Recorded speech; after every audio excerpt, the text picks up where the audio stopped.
Members, we now have a quorum. We would get started with the meeting of the panel on administration of justice and legal services. First of all, I wish members good health and fortunes for the new year.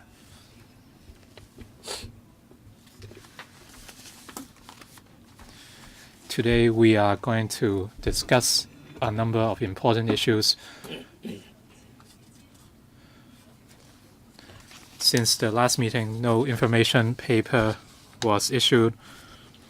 As for items for discussion at the next meeting, please refer to CB brackets 4546/18 to 19 brackets 01, which is the list of outstanding items for discussion. And as for the items to be discussed at the next regular meeting,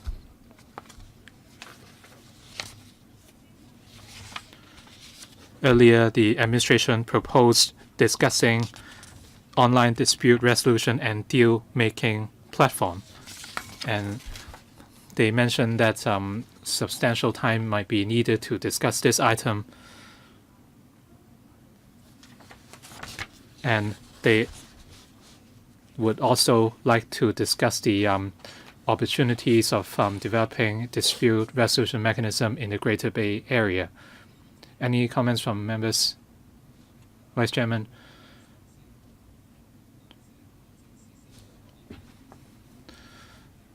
Chairman, did you invite the Secretary for Justice to attend the next meeting to brief us on the Fugitive Offenders Ordinance? On the 13th of February, Mr. Dennis Kwok and Mr. Alvin Yeung wrote to Mr. Gary Chan, the chairman of the panel on security, and I was given a copy. The letter requested a joint meeting between the security panel and the AJLS panel to discuss cooperation between Hong Kong and other places on mutual legal assistance in criminal matters. The Judiciary Administration, Bar Association, and Law Society are also invited to attend. At the meeting on the 15th of February, the security panel discussed the above issue, and at the time, the panel chairman, Mr. Gary Chan, indicated that he would discuss the request for a joint meeting with myself. He clearly indicated that he felt there is no need for a joint meeting.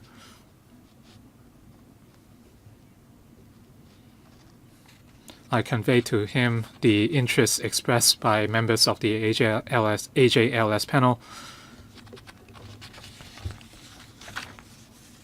and we believe that a bills committee will be formed on this issue. We do not know who would be the chairman and vice chairman yet.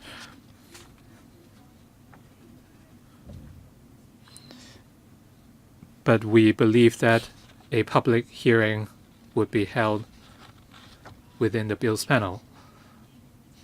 Of course, it's up to the chairman of the bills committee to decide. The government is yet to table the amendment bill.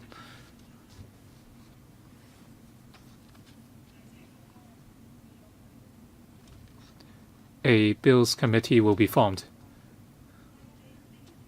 It is yet to be formed. Please let me finish.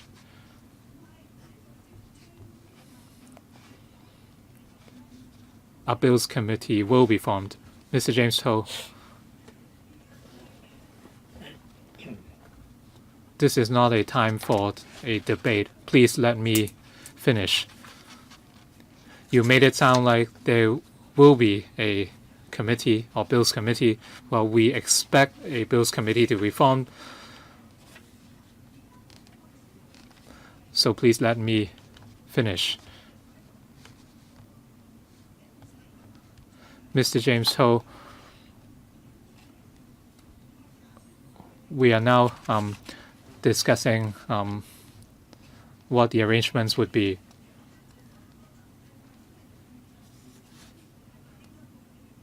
So should we really be discussing this matter at the AJLS panel?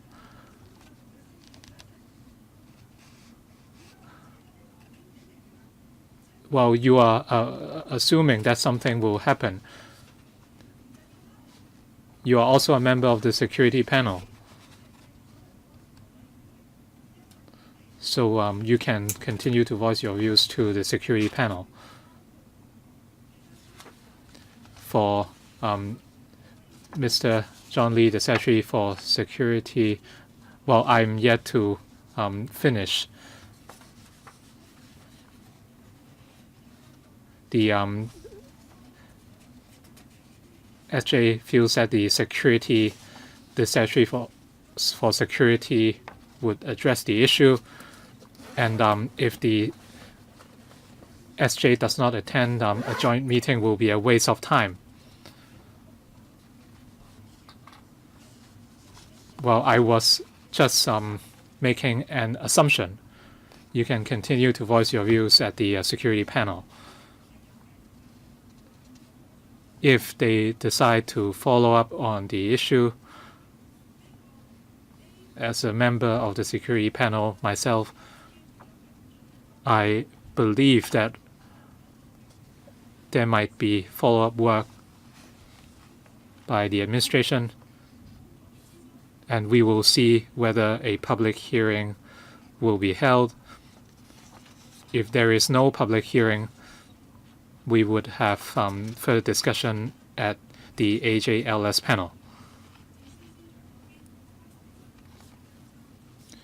The Secretary for Justice and our members took part in the meeting on the 15th of February. At this stage, no further meeting is necessary, and there are no updates. As you said, we do not know whether an amendment bill will be tabled. I will give you a minute, Mr. James. So, thank you.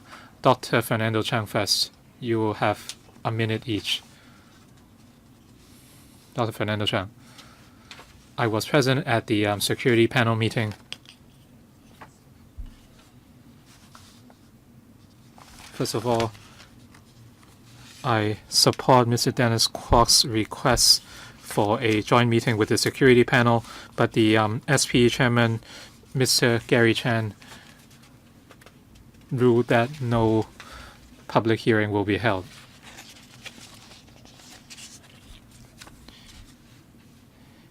He indicated that if there are legislative amendments in the future, a bills committee can be formed, and after that, a public hearing can be held. And I pointed out at that time that this is the crux of the issue, because it would be too late already. When a bill is tabled, the scope and title of the bill mean that we are not able to make further amendments to key issues. And even if we hold a public hearing at that time, it will be too late. The exercise has to do with all jurisdictions beyond Hong Kong, and we would not be able to have a discussion on that. And as such, it is important for the AJLS panel to hold a public hearing before a bill is tabled. Mr. James Ho. 5 points, Madam Chair. The LegCo is here to keep the government on its toes. The administration took the bill through the security panel for a preview, and after the preview, there will be no more meeting. The third administration proposal has an element of legal policy. If the AJLS panel members see the merit of having meetings to look at this, the implications of this policy, then I think it is only right and proper. Fourth, the administration is listening to views till March the 4th. I think in the run-up to March the 4th, I think we should seize the opportunity to listen to what the community has to say, and it is only right. Ms. Starry Lee. Chairman, about the fugitive offenders ordinance, the security panel has already held a meeting, and we've ventilated our views, and there is going to be a bills committee to be formed, and I'm sure the members will have plenty of opportunity to air their views. The security panel has already held a meeting, and well, why do we need to have another meeting here at this AJLS panel? Why do we conduct the discussion separately at different panels? We used to have joint panel meetings, and I don't think it's a good idea for us to take this item here at this AJLS panel. And you told us that the relevant officials saw fit to have this followed up at the security panel. We are going to have plenty of opportunity to air our views.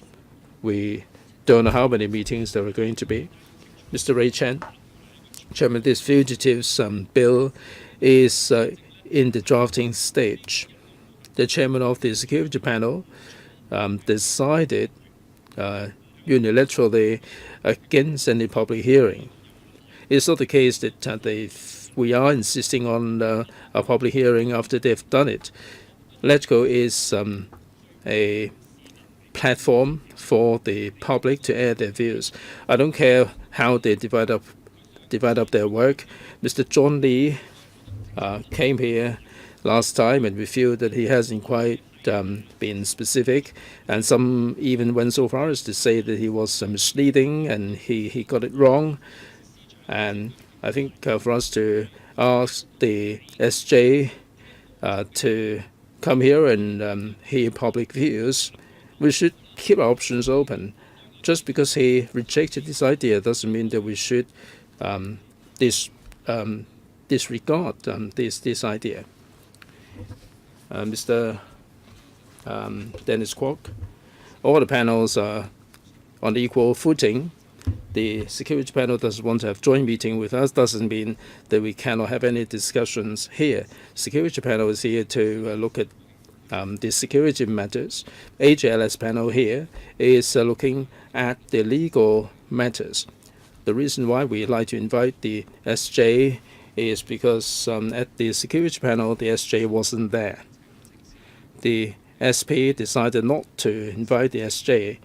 In 1998, when we discussed the fugitives bill, the SJ, Ms. Elsie Leung, did attend the meeting. That was back in 1998. Why is it that this panel cannot look at this fugitive bill from the legal point of view? We can have the legal fraternity. We can invite the SJ to come before us, and I think this is incumbent upon us to do so.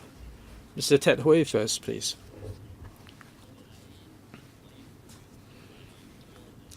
At panel meetings, security panel or AJLS, is only a good thing to have public hearings. We're not trying to outdo the security panel. They're not holding any public hearing, and I think they are dealing with public security and the threat to law and order. We've had a lot of discussion on that at that panel meeting. Here we can talk about the mutual legal assistance between various jurisdictions, the extradition and things, and these are totally different matters. We are serving different functions. I echo the idea of having a public hearing and invite the SJ to listen to what the public will have to say. I support this idea. Mr. Paul Chair. Madam Chair. Well, the more meetings, the more transparency, it would not be a bad idea, but there are some conventions, there are some precedents. With any policies that we deal with, they involve legal implications. If we want to hold meetings on every single subject, then we would be kept very, very busy. I agree that there is a large element of legal elements here. Before the Security Panel held this meeting, did the AJLS panel was AJLS panel invited to attend? They have taken the matter through the Security Panel, and if they have to do the same thing again here at this panel, it may not be a good idea. We are going to have a Bills Committee coming up very soon, and there will be public consultation. Secretary? Madam Chair, there were members who raised the matter that in the light of the Taiwan case, there should be some discussion regarding the extradition of the fugitive. Under the instruction of the chair, we liaised with the Security Panel. We fully appreciate that both panels have jurisdiction over this matter. They have put this on the outstanding list of items. After discussion with them, they told us that they would have some discussion on this item. A lot of members here are also sitting on the Security Panel, and the discussion took place at the Security Panel. Well, I think we have to take a decision. But Ms. Claudia Mo, you're a non-member. 3 of you have raised their hands. And Alvin Young. Right, Ms. Claudia Mo, you're a non-member here. Please, go ahead. I'm not a member of this panel. I attend this meeting today because you have an item on the access to information item. I am also a member of the Security Panel. Now, the panel refused to conduct any public hearing. I think that we might as well do it. We are dealing with amendment to the fugitives offenders ordinance. This has to do with the legal matters. Now you say that if everything has to do with legal matters and we conduct public hearings here, we will be kept very busy. I think we have to be fair. There was a tremendous controversy over this matter, and if we have a public hearing, the administration might reconsider this idea. All right? Mr. Junius Ho, Madam Chair, it's very straightforward. At this point in time, I don't think we need to have any public hearing at the AJLS panel for 2 reasons. There were discussions at the Security Panel, and we are aware of the sentiments in the community. Now, some are worried about abuse. And if we have another discussion here, we are repeating the same old arguments. The bill, with the bill there, it would be better for us to have more specific discussion. It would be more in line with what we're set up to do. So I'm against this idea. Mr. Chen Kin-po, Madam Chair, now you have to listen to our views, and after you've spoken, you have to take the decision yourself. We don't have this on the agenda item in the first place, and I don't think it's appropriate for you to put this to the vote. I think you can do it the same way as Mr. Gary Chen. You can take your own decision. Mr. Lau? Well, the Security Panel has already handled this matter, and there is no need for us to repeat this subject, because the Security Panel can also look at these from the legal point of view instead of just the security perspective. The Security Panel refuses to have public hearings. The members are trying this panel, and this is not a good enough justification. At the Bills Committee, or at the committee stage, amendment members are free to add their views and make amendments. Mr. Alvin Young, it will not be too late, Madam Chair, because we hope that the administration would retract their idea before the first reading. Once first reading has taken place and the Bills Committee has already been activated, it will be too late. This is our concern. Mr. Paul Jay said that if we deal with all the matters just because they have legal implications, then we become very busy. And this issue is not any other law. It is about the Fugitive Offenders Ordinance. Like Mr. Dennis Kwok said, at that time in old days, the SJ was there when we discussed the Fugitives Offenders Ordinance. The government has to tell us how they play the gatekeeping role and assuage our concerns. Why do we just leave it to the security panel? This is just not on. All right, members have already spoken on this subject. On this subject, the AJLS panel members and security panel members all expressed concerns about this murder case that occurred in Taiwan. We got in touch with the administration and the DOJ. At the security panel, I raised the matter for follow-up, and I hope that they would have some discussions there at the security panel. And the chairs of the two panels did discuss as to which one will follow up and where the officials will be prepared to attend to explain the situation. On the 13th of February, Mr. Alvin Young wrote to the security panel when they had the meeting on the 25th, on the 15th, and I attended the meeting at the security panel. I've also flagged up the legal point of view.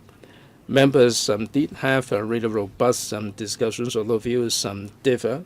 Now, the situation is, like I said, after the 25th of February,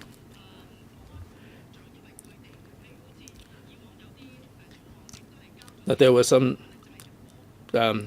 were bills previously that would be spearheaded by a particular bureau. It's not that we cannot have any discussion here. There are some members who would like to add their views.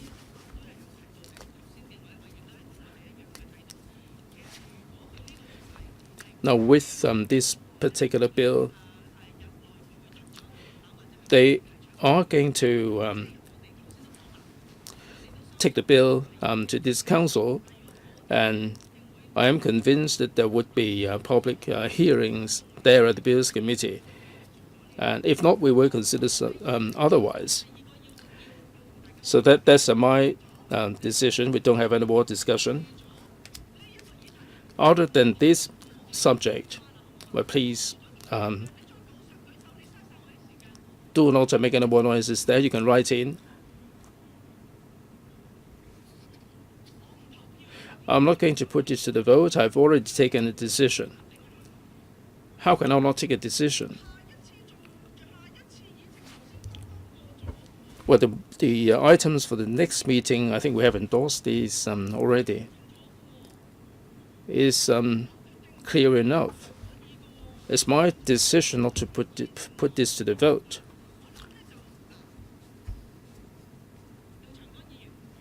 Mr. Martinell, Chairman, under the rules of procedure, it would be for the chair to take the decision. Right?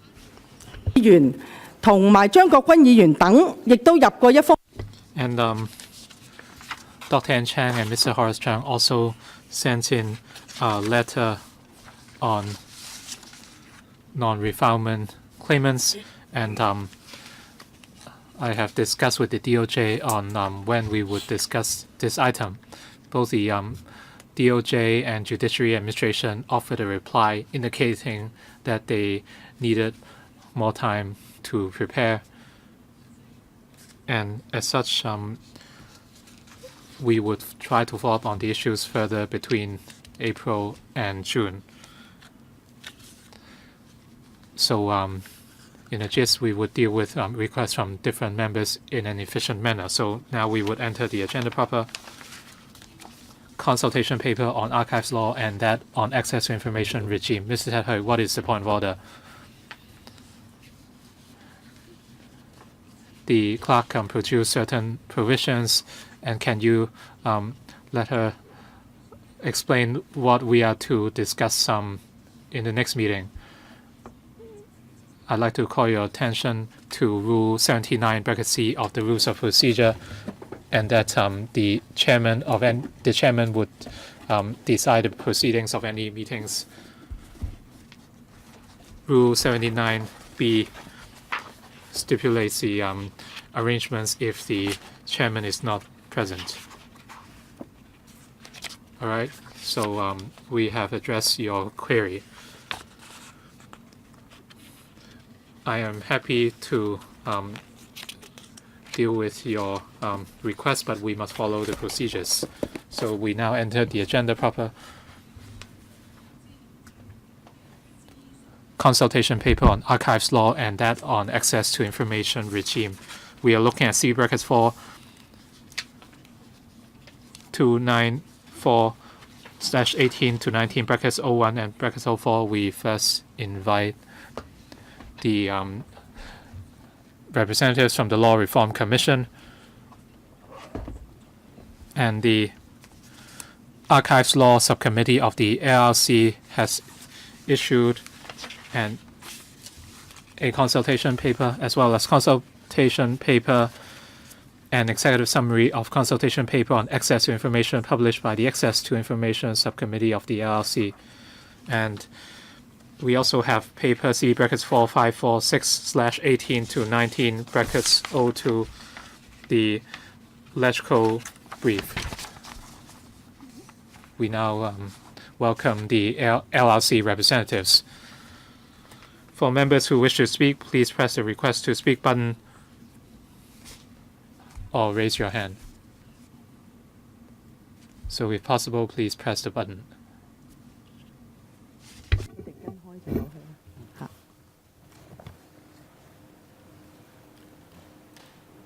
好，咁咧就好多謝法改委嘅代表。Welcome.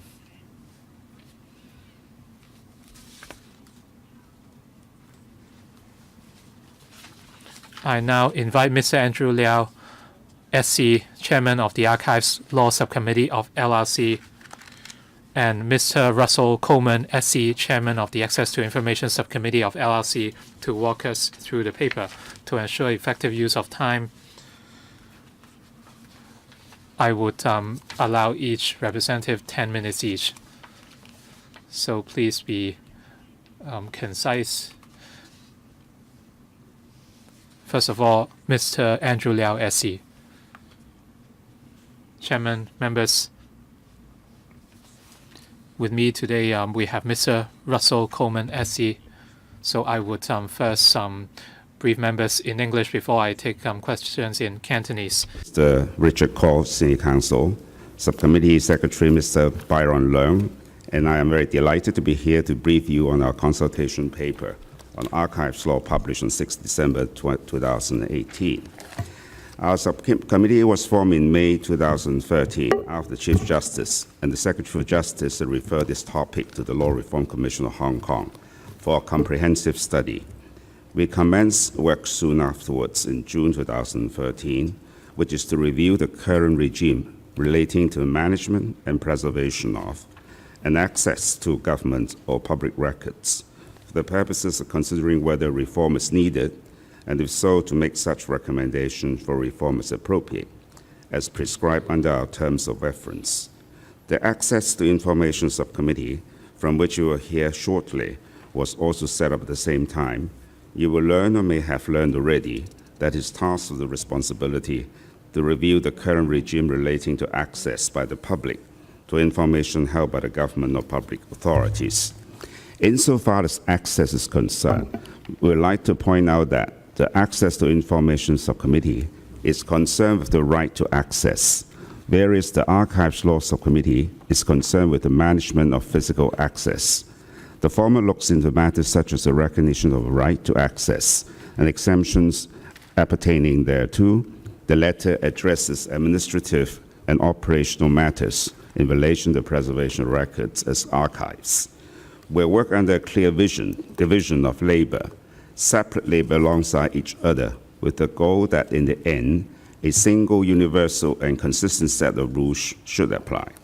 Since we commenced work, we have been meeting regularly, generally monthly, to discharge our duties under our terms of reference, which I have just described.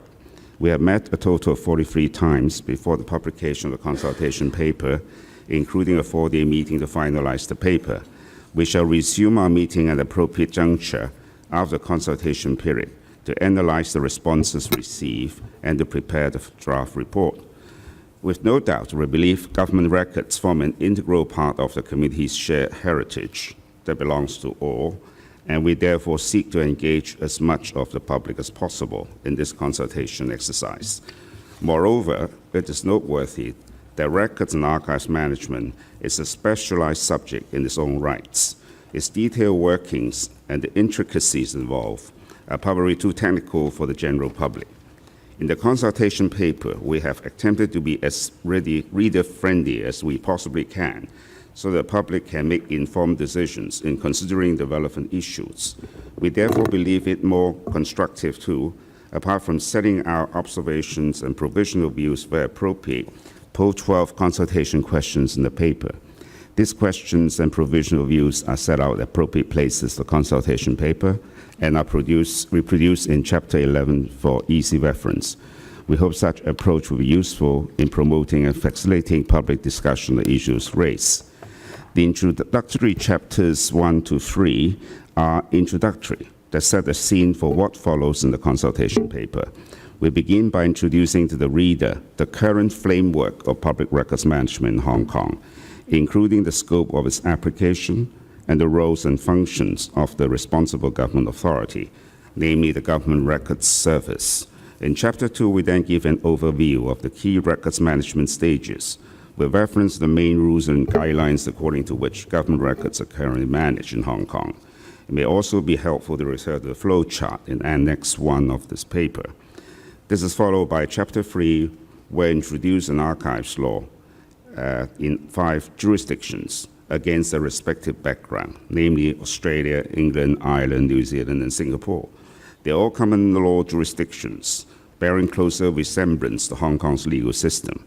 Their laws and rules governing public records management could serve as useful reference in our study. The comments on chapters with an understanding of the basics, we turn to the various main comments on the current regime made by the relevant stakeholders from Chapter 4 to 10. Chapter 4 will examine the comment that GRS is not sufficiently authoritative and that it lacks the support of an advisory body in carrying out its mission to ensure proper management of government records. Chapter 5 will look at the administration and operation of GRS. 6 aspects have been studied: the way GRS disseminates information about its work, the obligation to create records, review of disposal schedules, the transfer of records to GRS, professional staff support for GRS, and electronic records. These are aspects over which comments have been made by concerned groups and individuals. We'll review the improvement measures that the government has taken to address these comments and the relevant laws and practices in various other jurisdictions in respect of each of these comments. Next, in Chapter 6, we focus on the impact of records-related legislation on administrative guidelines on records management, where the rules and guidelines issued by GRS conflict with laws that carry implications for record management. The latter always prevail. The concern is that as these administrative rules and guidelines and laws both pursue important and legitimate objectives, the tension between them ought not invariably be resolved in favor of the latter. We address this concern primarily through discussing the Personal Data Privacy Ordinance and the Census and Statistics Ordinance. Chapter 7, we look at the 30-year time frame on the transfer of records of GRS. This refers to the requirement of paragraph 637 of the Record Management Manual that all government records reaching 30 years should be transferred to and appraised by the Public Records Office to determine whether or not they possess archival value for permanent preservation. Importantly, this is not to be confused with Rule 3 of the Public Records Access Rule 1996, which provides that subject to relevant provisions and laws, public records which have been in existence for not less than 30 years shall be available for public inspection. This chapter focuses on the 30-year time frame on the transfer, but not that on access. Another observation made about the administrative records management regime in Hong Kong is the GRS lack of effective measures to ensure BD's compliance with the relevant rules and guidelines. This is examined in Chapter 8, where we focus on 3 specific comments, namely 1, inherent weakness of an administrative regime to ensure compliance, 2, the lack of legal authority to inspect records and audit records management practices, and 3, handling of lost and unauthorized destruction of records. In discussing these matters, we'll also discuss the issue of sanction, be it criminal or otherwise, in the current regime and in other jurisdictions. Chapter 9, we discuss the fundamental issue whether an archives law ought to be enacted in Hong Kong. We consider there are considerations in favor of the enactment of an archives law in Hong Kong, as well as the practical concerns over its implementation. On balance, our provisional view are that we do see a case for the introduction of an archives law to further strengthen the management, protection, and preservation of public records and archives in Hong Kong. Finally, in Chapter 10, we examine whether the current regime, which covers almost exclusively government bureaucrats and departments, should be extended to other public bodies in Hong Kong. I do not intend to go through the consultation paper in greater detail than what I have just outlined. I understand panel members may wish to raise some questions on the consultation paper. We'll try our best to answer your queries. Thank you. 我哋而家請We now invite Mr. Russell Coleman, SC. Yes, thank Yeah.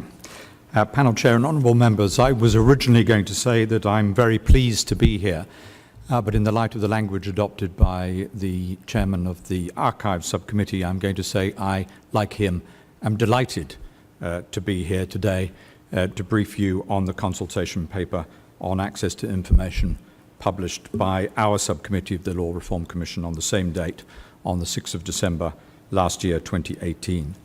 Mr. Liao has already referred to the terms of reference of our subcommittee, which in short were to review the current regime relating to access by the public to information held by the government or by public authorities for the purposes of considering whether reform is needed, and if so, to make such recommendations for reform as appropriate. As Mr. Liao has identified, the Archives Law Subcommittee was essentially concerned with looking at matters of management, administrative and operational matters, whilst my subcommittee is more concerned with the right of access to information, primarily when it is what might be called live information. We met 48 times, and we have produced a consultation paper which has 17 chapters and 20 recommendations, which I hope to provide an overview of in the next few minutes. The existing access to information regime is based upon a non-statutory code.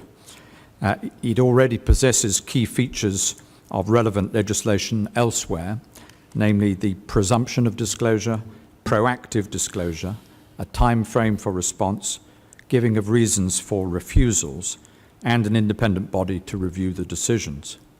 Nonetheless, taking into consideration the terms of Article 16 of the Hong Kong Bill of Rights and the relevant case law, we recommend that legislation should be introduced to implement an access to information regime with statutory backing. That is our recommendation 1.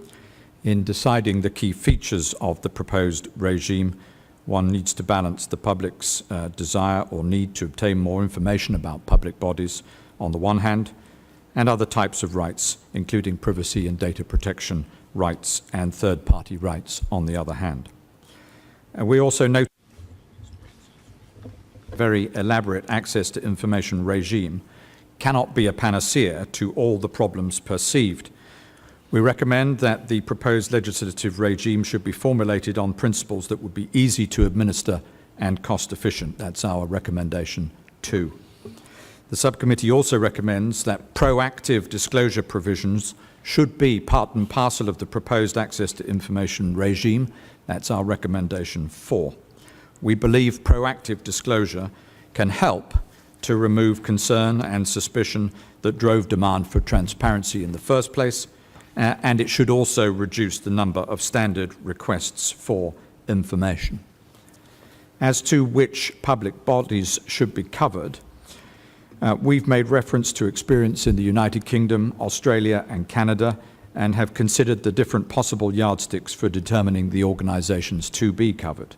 We believe that the types and numbers of bodies covered should be expanded on a gradual basis, and at the initial stage, the list of organisations covered under the Ombudsman Ordinance should be adopted. That's our recommendation number 5. The list covers essentially government departments and statutory public bodies with administrative powers and functions.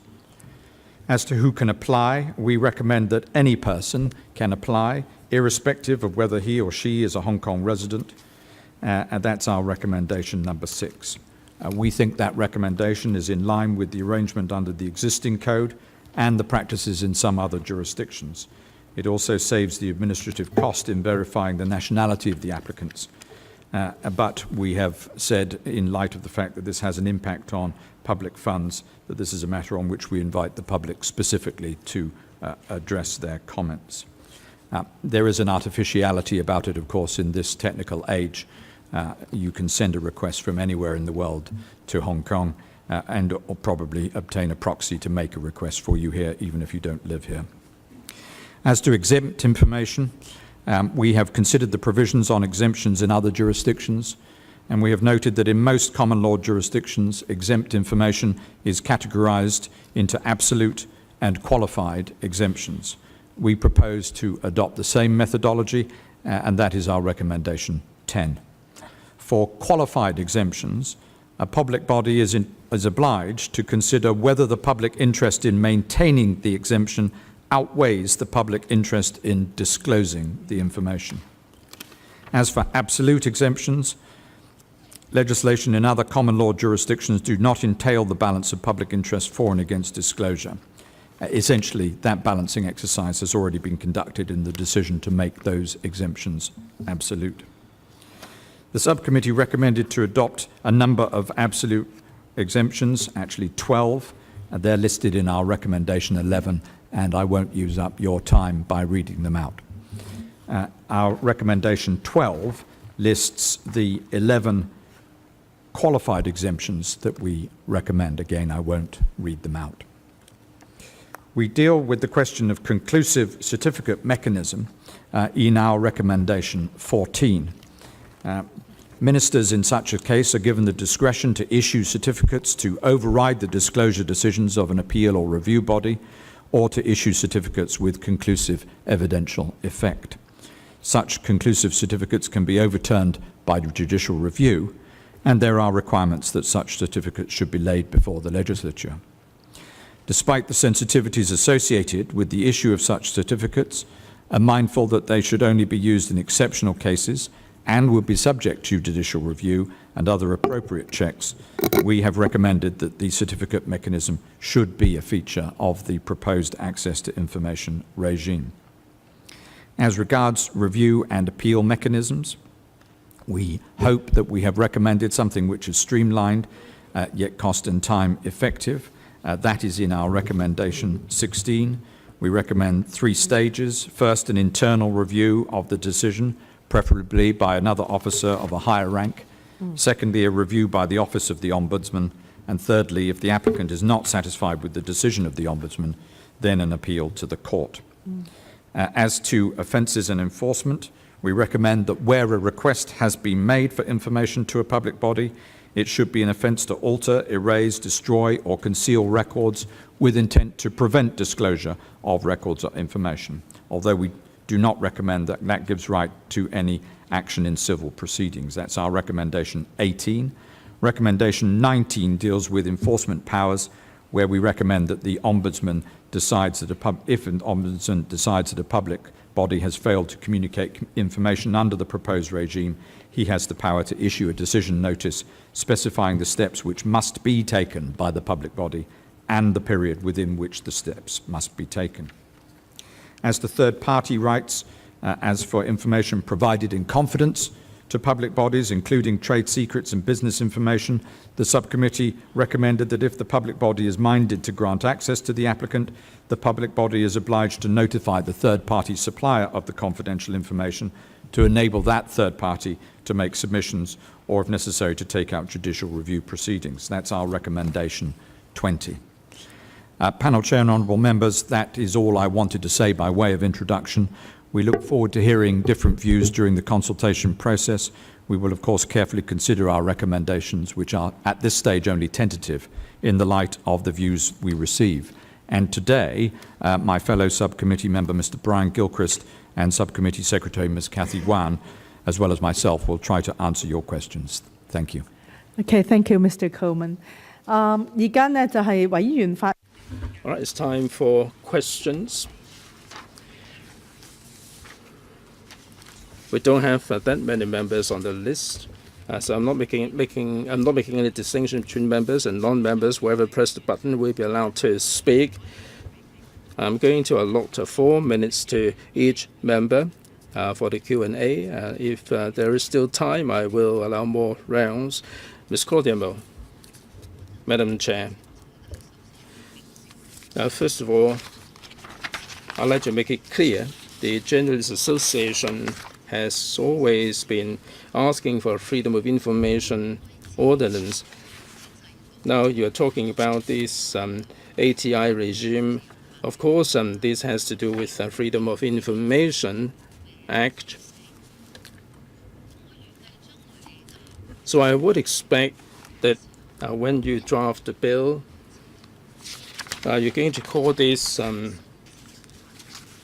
ATI. Now we're asking for freedom of information. You're going to call it Freedom of Information Ordinance or bill, or just access to information. Now this, in 2012, when Si Wai Leung ran for office, he promised the Hong Kong JA that he would be promoting this. It's been 7 years since 2012. It's always better late than never. I am a little bit concerned. Now, this is my second question. In Chapter 9, you talked about these unreasonable or vexatious and frivolous issues. I am concerned that when the press approaches you for information, then you can say that this is a fishing expedition. So when people come to you for information, then they may be accused of making unreasonable requests, that they may be engaging in a fishing expedition, and they are unreasonably using a lot of resources, and they would be denied of the information. Now, this question is for Mr. Liao. Now, we are pleased that there is some discussion of archives law, but until the archives law is in place, we're not happy with the situation at the moment. Now, you're not official, I know, but until the law is in place, how can you make sure that they are doing a better job? What advice would there be from the LRC for the administration? Mr. Coleman and Mr. Liao. Mr. Coleman first, please. Yes, thank you very much for the question. Can I deal with the first point, which I think relates to the terminology, access to information as opposed to freedom of information? I don't want it to be misunderstood. We are talking about the circumstances in which information has not already been provided under the proactive requirement for disclosure or the presumption of disclosure which exists under the existing code. And so we're really talking about applications for access to information which has not already been provided. And that is why we've used that terminology. I can see that there may be some discussion at the drafting stage as to whether a different form of terminology is used, so long as it is understood what it is we're talking about. So you will consider using the Freedom of Information Act, that sort of thing, right? It Mr. certainly Coleman? can be considered, but the terms of our reference, of course, talked about looking at the access to information Okay. regime, and we have dealt with what we were required to do under our terms of reference. And as I say, our recommendation 1 specifically sets out that the existing regime, the non-statutory regime, already possesses certain key features that you would expect to find elsewhere. Sorry, just dealing with the timing, like you, better late than never. I agree, but we've spent quite a lot of time, 48 meetings, lots of informal meetings, looking at a vast amount of material from a very large number of other jurisdictions. So far as Chapter 9 is concerned, we're not talking about phishing, we're not talking about generally having to justify why one makes a request. Chapter 9 is really dealing with the sort of disproportionate requests that might be made in the rare circumstances. And as we've identified, we are focusing not on the questioner, not on the person who raises the request, 好 but the nature of the request.，OK，由於 Right. The member has already used up her time. This is the first question. Perhaps I like to let Mr. Liao a little bit of time to address the question also. Mr. Liao, please. Well, as a matter of fact, in Hong Kong, we have the archives regime, although this is not on a statutory basis. The GRS, the Government Record Services, or the admin wing has published, promulgated the guidelines for the BDs to follow. Basically,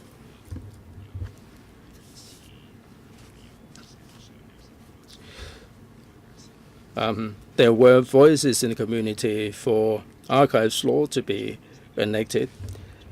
Since all these voices appeared, they've stepped up the archives regime, as we indicated in the paper. There are guidelines when the Archives Law Subcommittee was set up. They started putting forward these guidelines, so they are ramping up the administrative system. In 2012,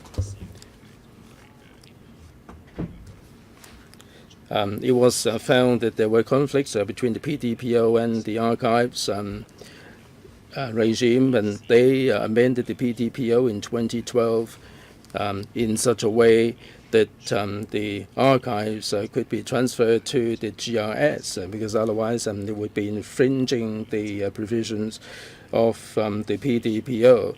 So at the present moment, we may not have the final report for the administration.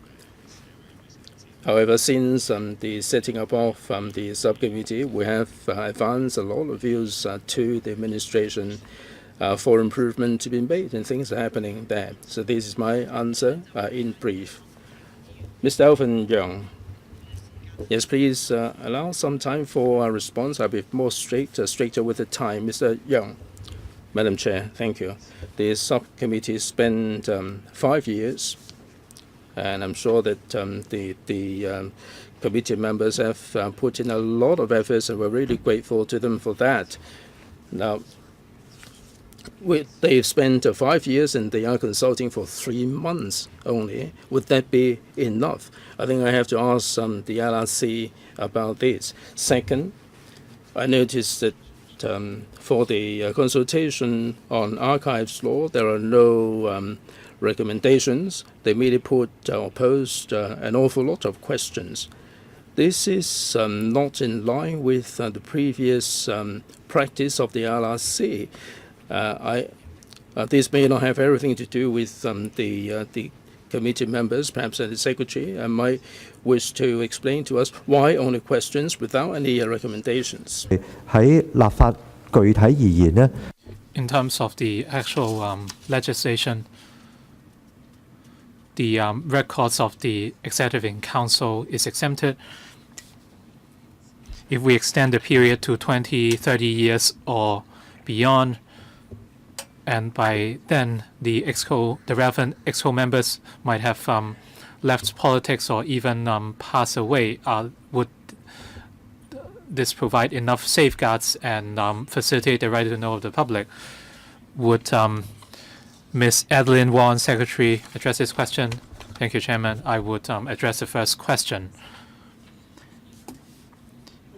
We did receive calls for the LLC to extend the consultation period. However, both subcommittees under the LLC would like to receive public comments as soon as possible so that work can commence soon. We have actually received a number of very specific comments. And if we extend the consultation period across the board for 2 months, it might not be appropriate. If members of the public feel that more time is warranted, they can write to the relevant subcommittee, and the relevant subcommittees will certainly consider their views. Anything in response, Mr. Andrew Liao? As for our work on the archives law, I would invite Mr. Kaur to explain the matter. Mr. Kaur, please.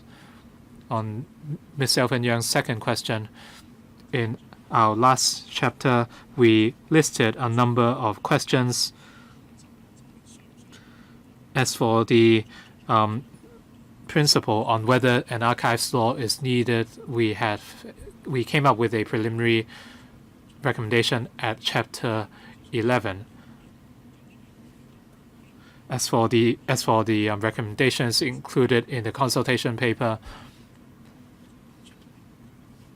we listed a number of questions after drawing reference from other jurisdictions, and hopefully we can facilitate a genuine consultation. If we come up with preliminary recommendations at that time, would they prove useful, or would they actually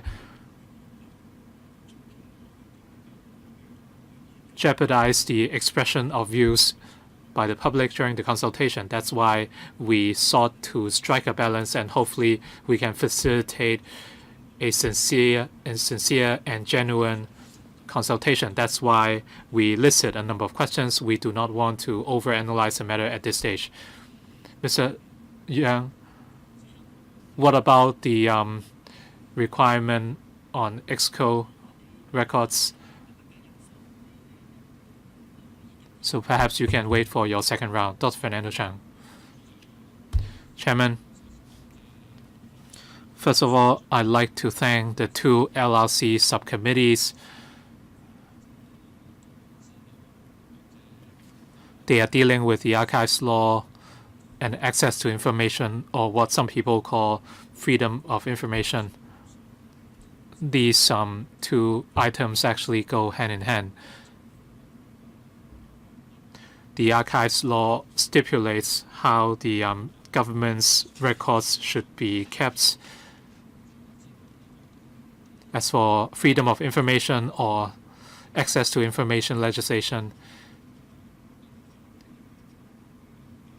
it allows the public to access such records, and as such the government's operation can be made more transparent. I would say that all advanced economies in the world have relevant legal safeguards, but unfortunately this is taking so long in Hong Kong. You have been in discussions for 5 years, and like Mr. Alvin Young said, for the consultation paper on the archives law, you are yet to come up with any concrete recommendations after 5 years, and I'm somewhat surprised. For the ATI subcommittee, they came up with 20 recommendations, but for the archives law, all we have a number of questions.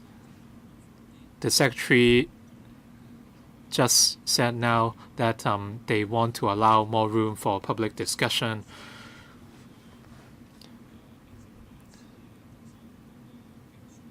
But our concern is that whether this whole matter would become part of the chief executive's next election manifesto. This was mentioned in Carrie Lam's election manifesto and in her policy address. The subcommittees were formed in 2013, and now we see further delays. So we have been talking about these issues since the 1990s.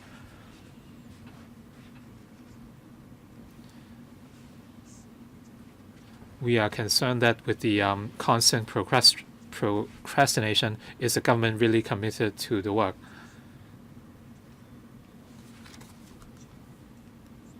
You said the consultation period might be extended.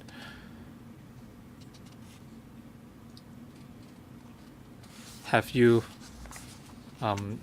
looked at the working timeline with the relevant bureaus and departments? That is, when will the reports be completed?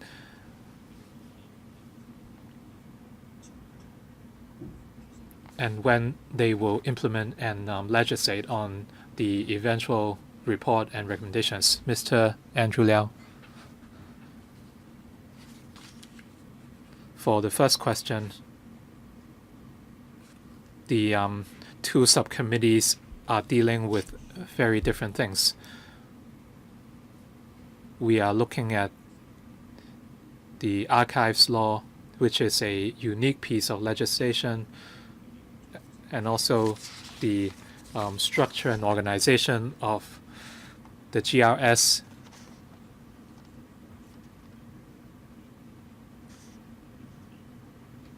And this is not just about the exemptions under access to information or freedom of information legislation. This is about records management. We drew reference to many different jurisdictions. The practices vary greatly, so it is hard to call any standards. So what we have done is to list out these items for reference from the public and give them a list of choices.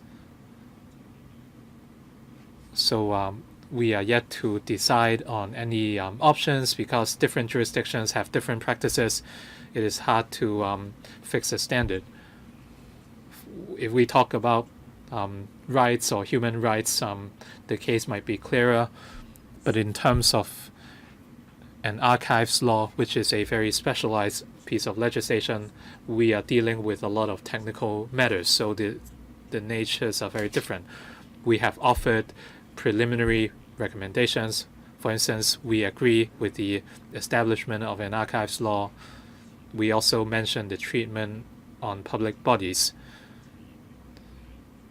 Currently, our archives regime only apply to government records, and part of the regime also applies to the ICAC Monetary Authority,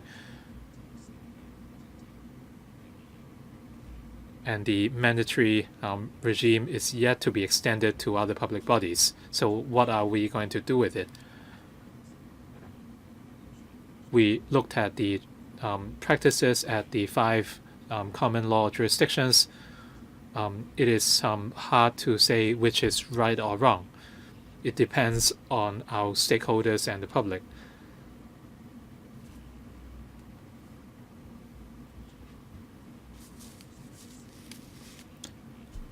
As for the census,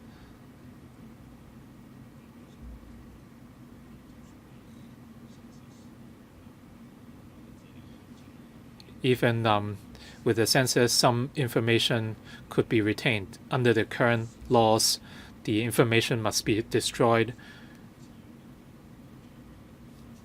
And we are looking at issues including privacy and heritage. So how are we going to strike a balance? In places like Australia, the time limit is 99 years and consent is needed. And for other jurisdictions such as UK or New Zealand, if the information can be accessed after 100 years, regardless of consent. So privacy must be safeguarded when the relevant people are still alive, and generally after 100 years, the relevant people would have passed away. So we have offered our views in terms of directions, and through consultation, we hope to provide ample options for the public. We have summarized the practices at different jurisdictions, and through simple language, we hope everyone can get to voice their views. So that is the purpose of consultation. Our concern is that there are no current penalties.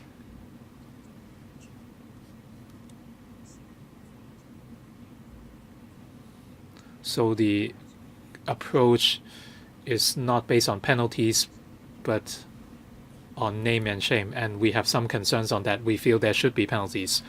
Mr. Ted Hui, please be assured that we are not recommending the name and shame approach.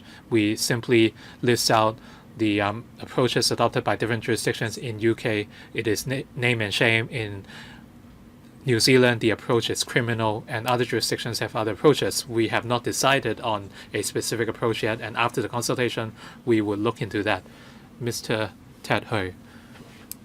Thank you, Chairman, and I'd like to thank the efforts of the two subcommittees. I think an Archives Law and Freedom of Information Act would have great repercussions on Hong Kong. It is not just about protecting important historical information. It is also protecting the public's right to know, and how we can facilitate whistleblowers. So I'd like to see clarification on a few points.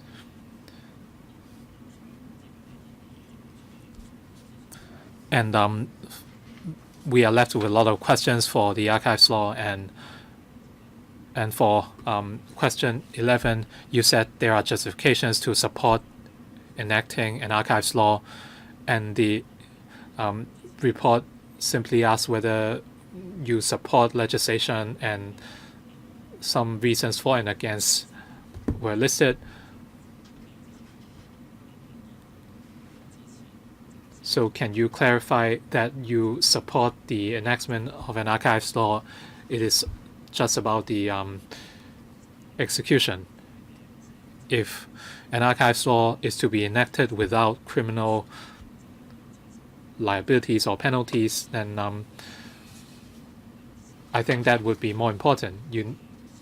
We need to know what the consequences will be. In the Shantin to Central Link incidents, we saw that important documents simply vanished without any consequence. That was clear for the public to see.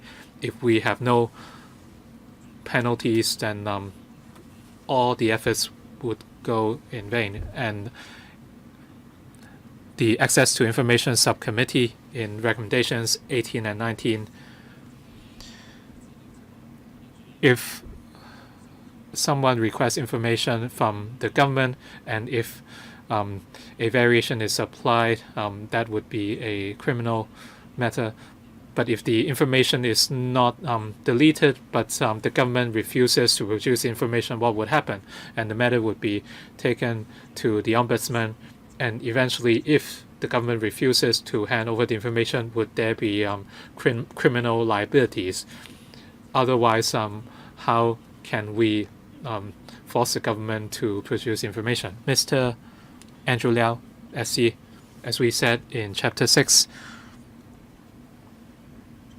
sorry, it should be Chapter 9 rather, we said that there are justifications for enacting an Archives Law. So in other words, you support the enactment. Yes, that is our provisional view. Of course, we are going to consult everyone, or else it would not be a real consultation. Yes, but this is our provisional view, and we will then proceed to a consultation. Yes, the point about criminal sanction, we haven't got any decision yet. Different jurisdictions have their own views. If it is a willful destruction of the documents should be criminalized. It's not a simple matter. So we'd like to engage the public first, and then we will have some solemn session to decide how we go forward. Madam Chair, ATI, the recommendations, should it be criminal? That if the government doesn't want to do it after going through the ombudsman, is it going to be criminalized? Mr. Coleman? A distinction can be made between the acts of an individual, which is really what we're aiming at in our recommendation number 18, creating a criminal offence for destroying records in the face of a request, as opposed to the acts of a department or bureau or other public body from whom a request or to whom a request is made, but fails to comply with that, notwithstanding the Ombudsman's direction. And that may be a matter to be dealt with through powers under the Ombudsman's ordinance for governments or departments that refuse to do what the Ombudsman tells them to do, different between an individual and a body. Okay. Right, my turn next. First of all, my question is, the first element is scope, the other one is the penalty. I welcome these documents. These were published in the midst of, when the Sheraton Central Link scandal was all over the place. Now, other than the ICAC and the Hong Kong MA, the other bodies are not included. I don't think it would be acceptable to exclude all these other public bodies other than the MA and the ICAC. Now, we are really shocked by all these scandals that occurred recently. I think other bodies should also be included or incorporated. Second, the penalty. Under a lot of ordinances, the PDPO for that matter, there are certain acts that carry criminal element, although there will be a different degree. Mr. Coleman mentioned the willful destruction of the information. Now, under the common law, we can deal with these kind of acts. However, there are certain legislation which is not as much as indictable offense, but it would have a very strong deterrent effect. I've been talking about these many years, even before I ran for office. Under the electoral office, under electoral ordinance, there are minor issues like the late submission of forms, wrong filling out the forms wrongly. It would be criminal, and the ICAC will be dealing with all of this. In the interest of fairness, of course, we like to make it reasonable. Now, we've seen the Bowl tragedy. We have the election, the electoral office losing millions of voters' data. That this is a dereliction of duty, to my view. Now, there are certain issues that should carry criminal sanction.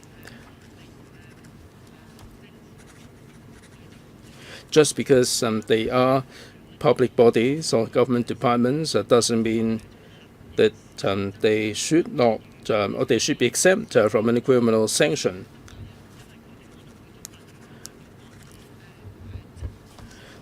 Now,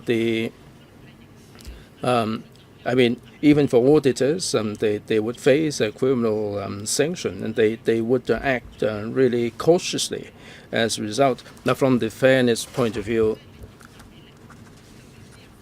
even the PDPO, the university chiefs are also aware of the offences. So, for archives law, I am open-minded in terms of penalty, in terms of the technical matters of criminality. I think we can have some discussion, but I don't think we should accept these more serious acts. There should be criminal sanction that should be imposed. I hope that you would make a response to my comments. Mr. Coleman and Mr. Liao. Mr. Liao first, please. Madam Chair, in terms of penalty, I go along with you that we have to consider carefully. We have to come up with something which is effective. Without any criminal sanction, the law may not be as effective as it should be. In other jurisdictions, they have the penalties for criminal acts like the destruction of documents. Even without legislating for this, it would still be an offense under the common law. If someone were to pinch the documents, it would amount to theft. So if someone is willfully doing this, it is universally agreed that this is an offense. That in the entire system, what constitutes dereliction of duty, it may not be willful, it may be a result of negligence. There may be many scenarios to take into account. So we will listen to views first before we consider this in a comprehensive manner and come up with a more reasonable and effective measure. Thank you. But if I may, Madam Chair, the public bodies, we do have a lot of public bodies in Hong Kong, maybe in terms of hundreds. The Ombudsman Ordinance has a list. The ICAC Ordinance has a whole list. The Interpretation General Clause Ordinance also has a list. So what public bodies should be incorporated for monitoring in terms of the protection of the public records. At the moment, we think that there should be an inventory of public bodies that should be incorporated. That there are 400 bodies. It will be hard for every single one of them to be incorporated. So we must have a framework as to which one should be included. It's not for us to decide. And they do have a form in other jurisdictions. They have a list of public bodies that would be incorporated. So we would take reference of that. And after they have been incorporated, the GRS will exercise some jurisdiction on these bodies. It would be hard for them to cover all of them. Maybe there would be different degrees of administrative monitoring. We would take note of members' views. Right. I join my second round, and then I invite Mr. Coleman later. Dr. Lo Wai Kwok, please.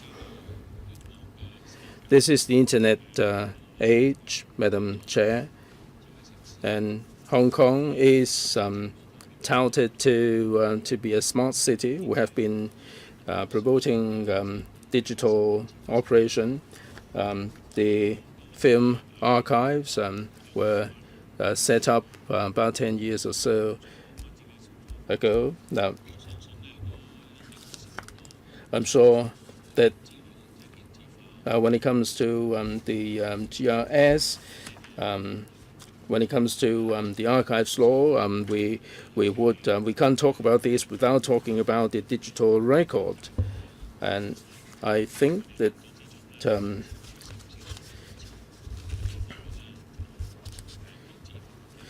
they must in the course of their work have looked at the digitalization of the record, and that there will be ways that enable them to do a better job.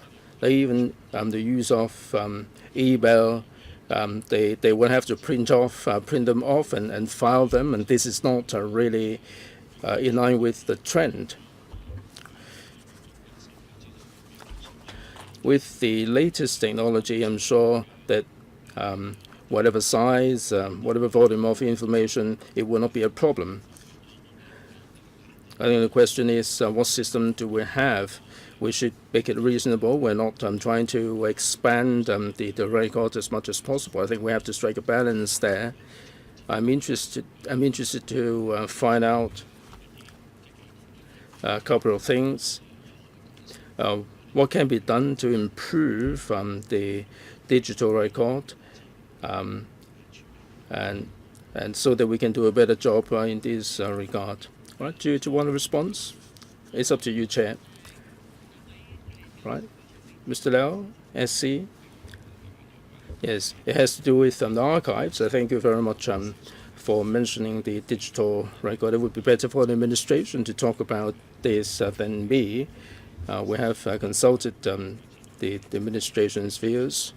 For some departments, they are pushing electronic record, and there are certain major departments that are doing that. Now the license fees are maybe a little bit more expensive. I mean the license fees for the software, and they would try to go paperless at the present moment, and they have to do a print and file, which is rather complicated. And you have to have a hard copy and soft copy of all the records, and there are problems with the software. They have the programs, and in Hong Kong we did do a survey which showed that not a single public body can do this. In some government departments, they're doing that. We have to consider the stability of the system. If the records are just kept in soft copies, it may not be secure. And for some records, they do have enduring value. Like the American Declaration, it doesn't make sense to have a soft copy. So the government is doing the digital record all along, and we will follow up on this digital aspect of keeping record. And we would very much like to hear from Dr. Low his input in this regard. The time is really tight. I have to draw a line somewhere, 2 minutes for the second round. I would let Mr. Coleman supplement with my 2 minutes later on. Mr. Alvin Young, please. Very briefly, Madam Chair. The ATI, I mean, this exempts the Executive Council meetings.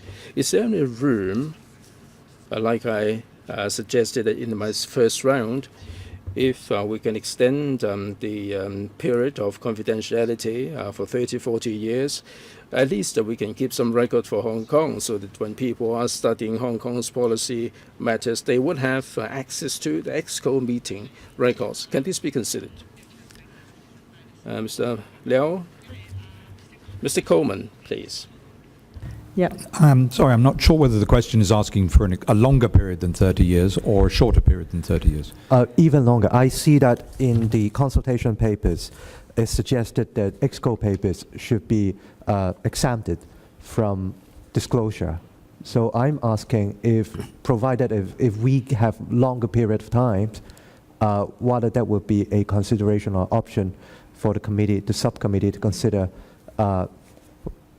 free from exemption for EXCO papers or documentation. I think all of our exemptions are intended to be for a 30-year period, subject to the answer on the on the consultations. But after that period, there is a rolling review, so that and if a request is made after 30 years, then it's necessary for the person from whom the request is made to decide whether or not the presumption in favour of freedom of information now trumps the previous requirement for exemption. But I'm asking specifically on EXCO documents. I understand that, and the answer will be the same irrespective of the nature of the exemption. But according to the papers, EXCO papers are all exempted. Yes, absolutely. Yeah. But subject to the review when I think what you're asking for is am I able to get them at some later point in time for the benefit of looking back over a long history? Yeah. And that really trips into Mr. Liao's territory in relation to the archives. Yeah. But the question of access to that material in the archive is essentially covered in our paper and is intended to be revisited on every occasion after 30 years. OK，嗱，而家個時間係俾繼續Mr. Coleman, just now I asked the same question of Mr. Liao, and I mentioned that in common law jurisdictions, well, the issue is resolved. What about statutory behaviors? What about these cases of negligence rather than recommended that there be no sanction for mere negligence, although we've created in our recommendation 18 the idea of an offence for deliberate destruction in the face of a request. But the question that you raise is precisely the sort of point that we hope is going to come out of this consultation process for us to be able to consider whether there should be an extension to what we've already recommended, or indeed whether there should be any restriction from what we've already recommended. Can I deal also with the point in relation to scope which you put to Mr. Liao?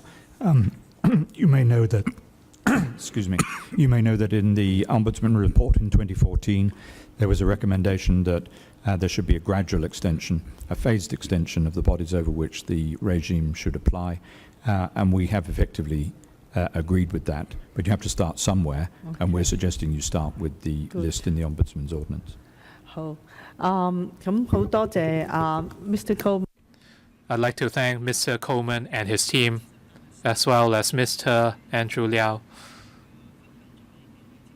for attending the meeting today and taking in our questions. I believe that you are going to study what some of the members asked, including Ms. Alvin Young's question. So later on, we can have more discussions on that, and perhaps we would invite you to come again next time. So first of all, I'd like to thank you for coming. We have been eager to hear about your recommendation. So again, thank you. Thank you very much.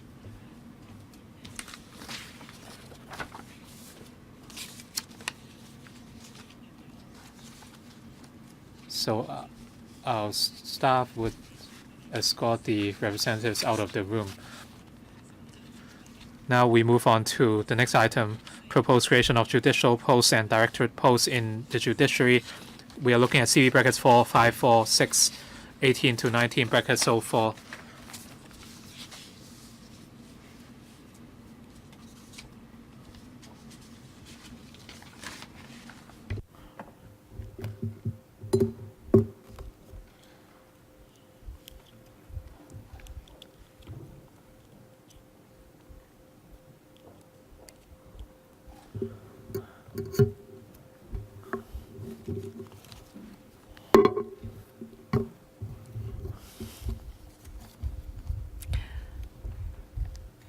好多謝大家。 Thank you very much.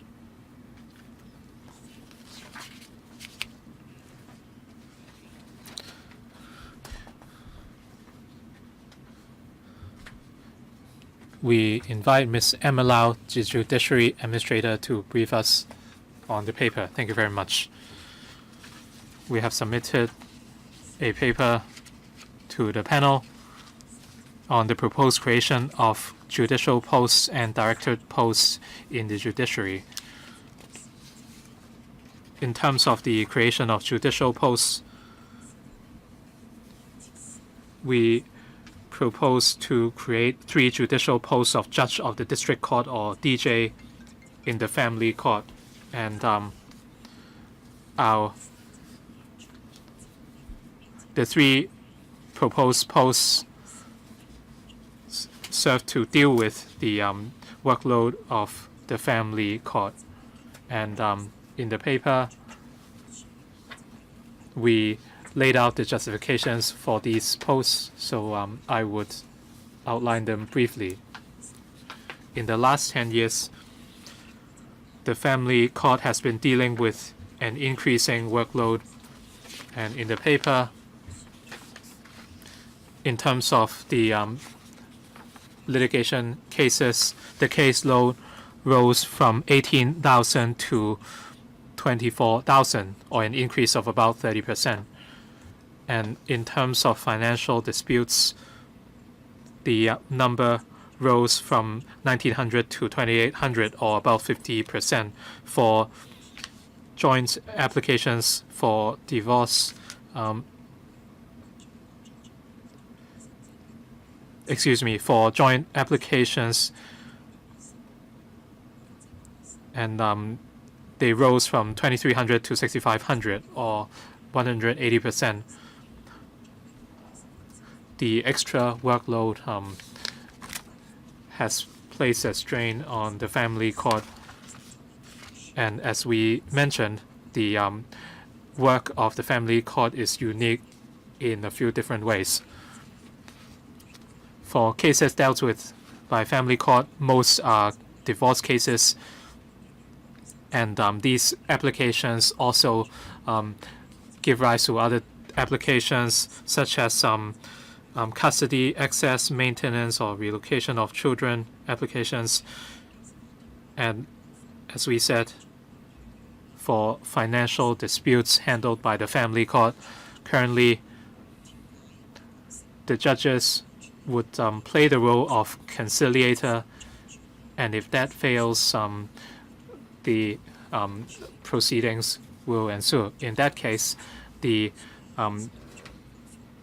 presiding judges would no longer handle the cases, and as such, we must assign 2 different judges to the same case.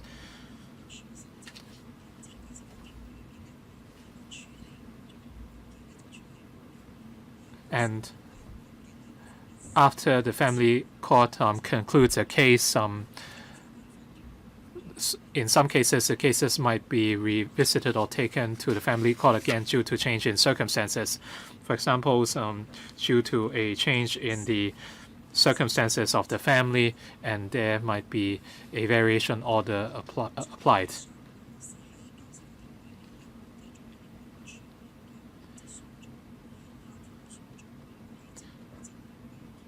Currently, the family court is working on a reform of the matrimonial procedure rules, and there has been an increasing workload in recent years. Currently, there are 5 DJs at the family court, including a principal judge and 4 family court judges. In the last few years, with a hike in workload, we have assigned 10 judges at the family court, and some of them might be civil judges or deputy judges.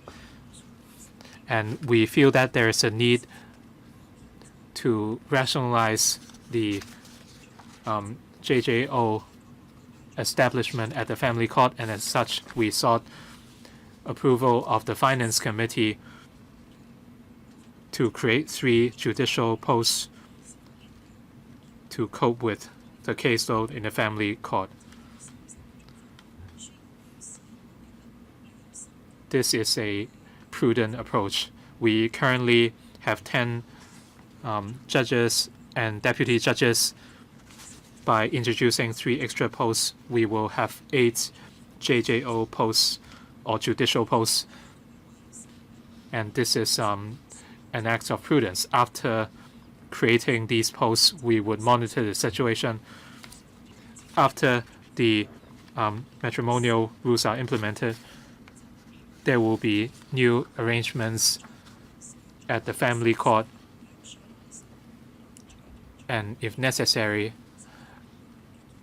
after we review the situation, we might propose further that further posts be created.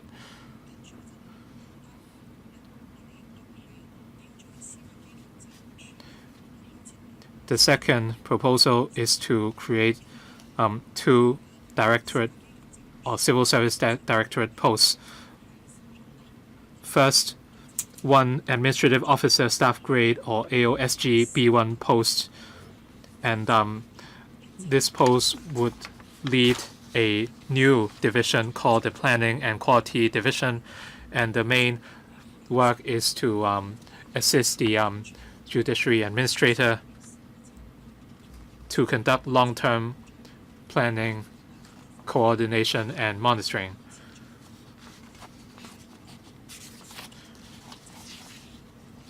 Meanwhile, we also propose to create a permanent AOSGC post, and she would act as the Assistant Judiciary Administrator to head the CJ's private office. Currently, the Assistant Judiciary Administrator Development 1 plays a dual role. On one hand, she takes up the role of an Assistant Judiciary Administrator, and on the other, she's also the Assistant Judiciary or the Assistant Administrator of the CJ's private office. And with the increasing workload of the private office, the Assistant Judiciary Administrator would not be able to dedicate half her time, and support from other staff are needed. And when the AJA is attending meetings, she might not be able to deal with urgent matters that arise from the office. And on the long run, we feel that further support to the CJ's private office is needed. And meanwhile, at the development division, the workload is also rising, and the AJA needs to conduct planning, policy, and reform issues. And as such, we propose the creation of an AOSGC post in order to enhance support to the judiciary administration. If the chairman or members have any questions, we are happy to answer them and furnish more information. Thank you very much, Ms. Lau. Since time is very limited today, I would allow 3 minutes each, including question and answer. First, Mr. Dennis Kwok, Vice Chairman.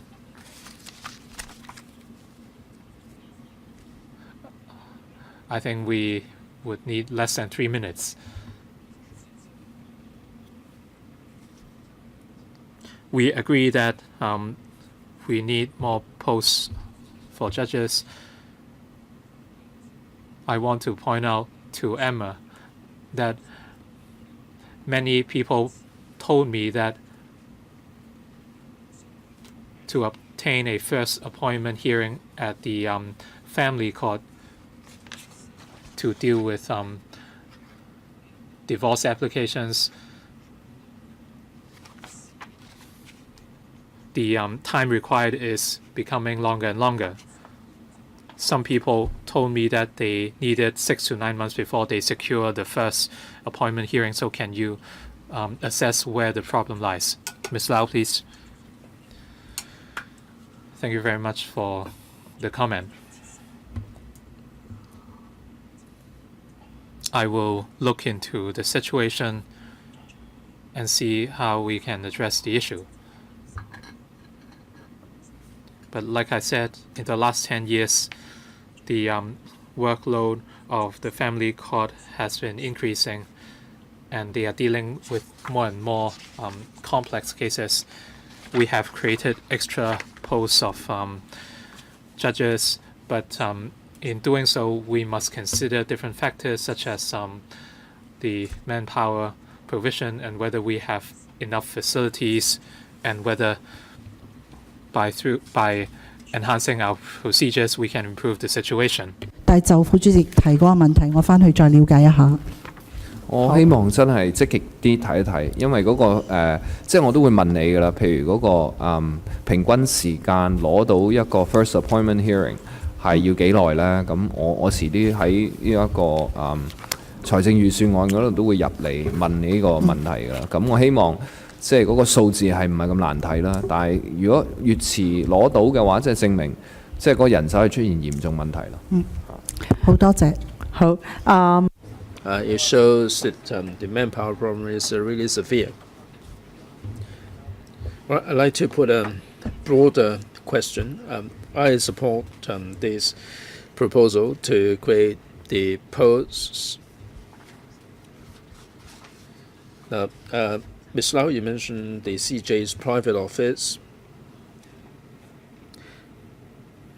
An AO staff grade C post will be created. We understand that the CJ, other than sitting in hearings, he would be concerned about the legal policy matters. I support additional manpower for this. Now, you're also pursuing development.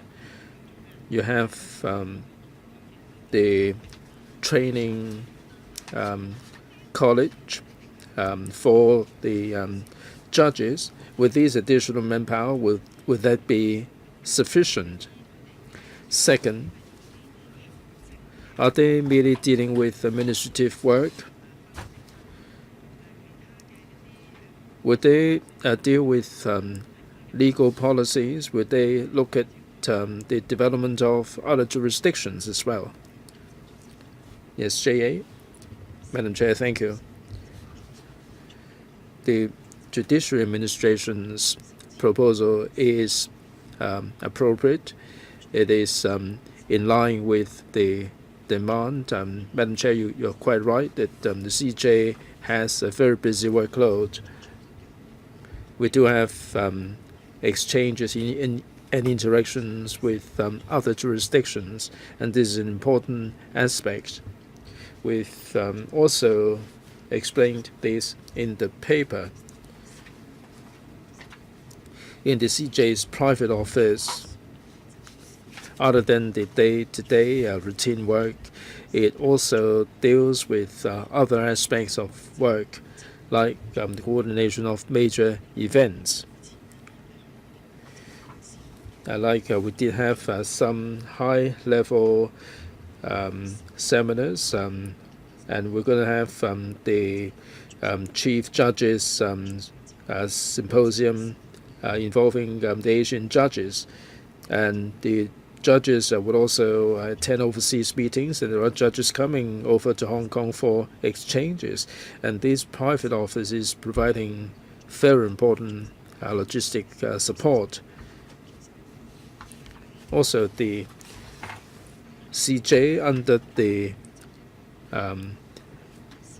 power conferred upon him by the law, would be the would need to deal with a lot of issues under the law, and the private office is offering assistance. This AO doesn't have to have legal background? No, not necessarily, Madam Chair. Well, basically, I have covered the ground I want to cover. Let me put this to members. I think we have to draw a line because there is an additional item on the agenda. Mr. Holden Chow, 3 minutes. Very quickly, Madam Chair, this creation of posts to deal with family court business, I would definitely support that. I'd just like to say that Para 3D refers to the fact that family court cases are different from other cases, because even if an order has been handed down, there may be variation of custody, there may be variation of maintenance orders and access orders. With this arrangement, how can you further streamline the procedures to make it easier for the matters to be dealt with?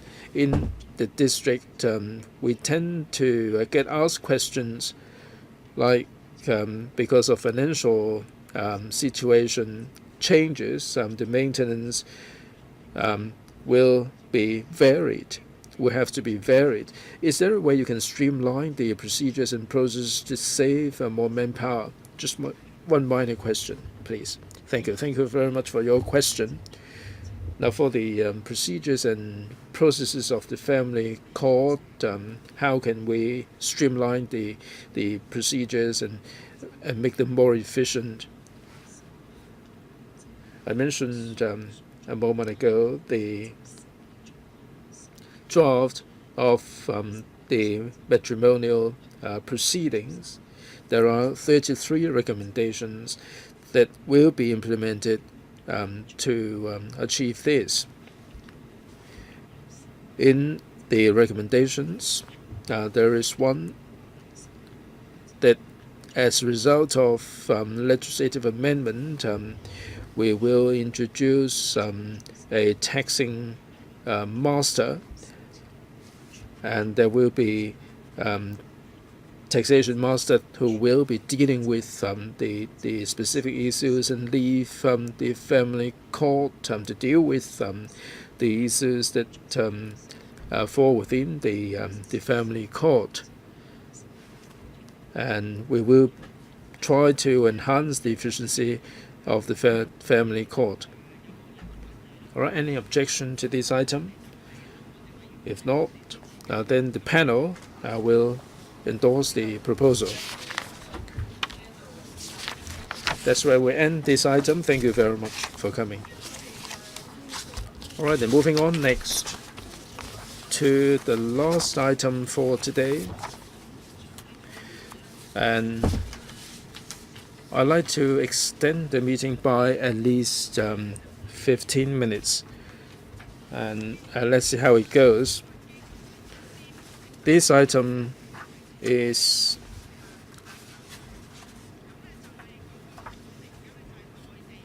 mainland judgments in matrimonial and family cases, reciprocal recognition and enforcement bill. Please refer to paper CB4 564/18 to 19 05 and 06. Shall we invite the administration and all the guests into the chamber, please? 俾佢哋講講啊，嚟得等到咁晏，等到咁晏嘅，俾佢哋講。好，我哋同佢講簡短啦。有嚟坐呢邊係嘛？坐翻同一邊啊 ？OK。呢個係相同嘅先嚇。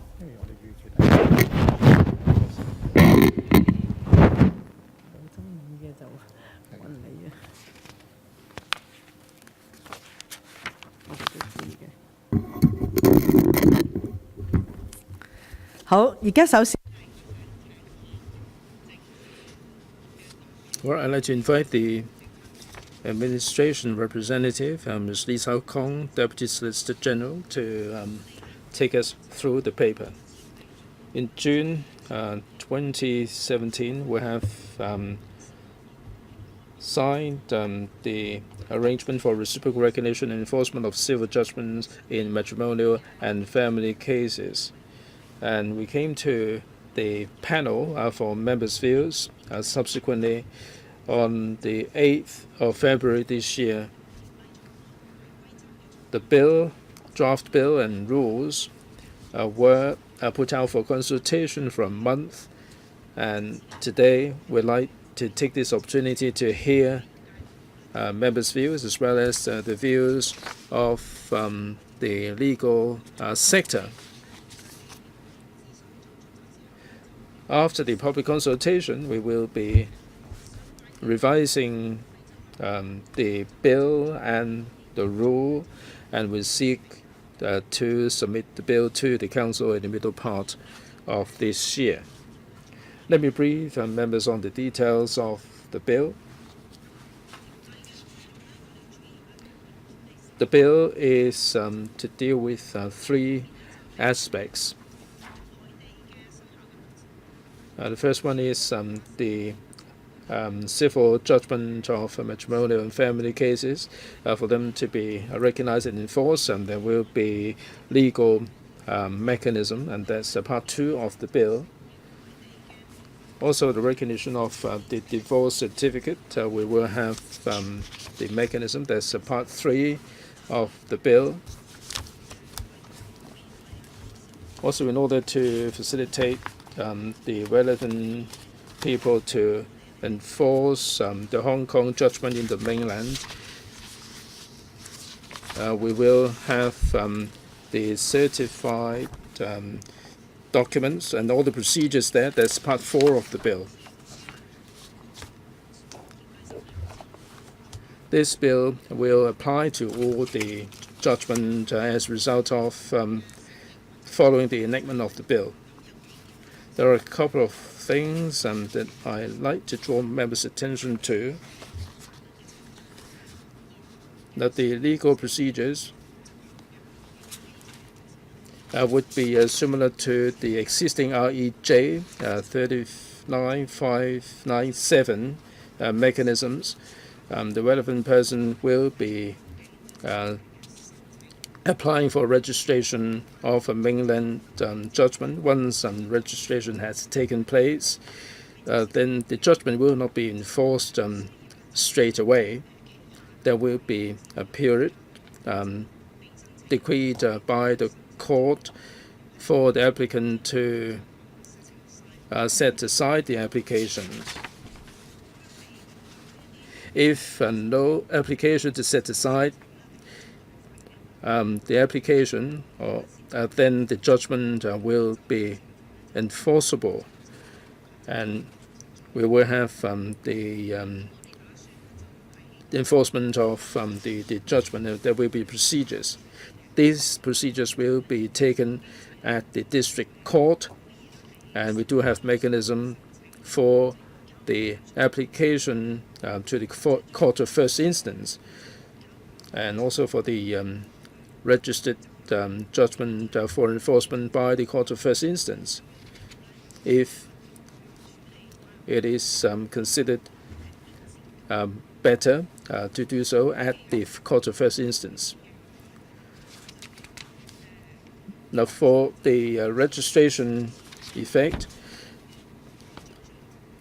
it would be like it will be enforced as if it is a judgment given by a Hong Kong court. Now, for the effective judgments, we do have the definition, and also Clause 5, we have all these details.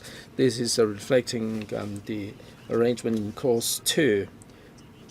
Clause number 3, we have 14 items of civil and family cases to facilitate Hong Kong courts to get on with the procedures, in order also to have better certainty.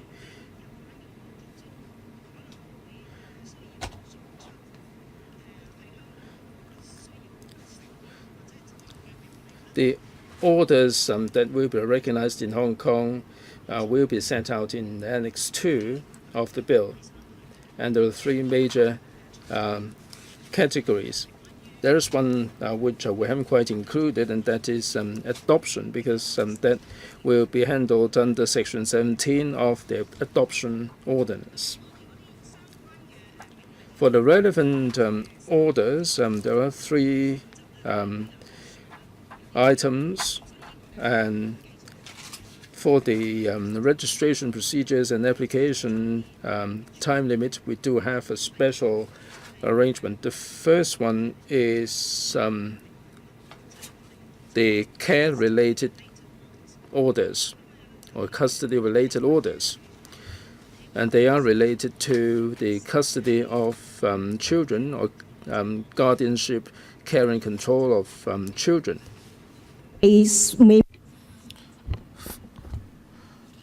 And for custody orders for those under 18 and to protect any individual of a family from violence and the relevant orders. And these are listed out in Part 1 of Schedule 2 of the bill. And when the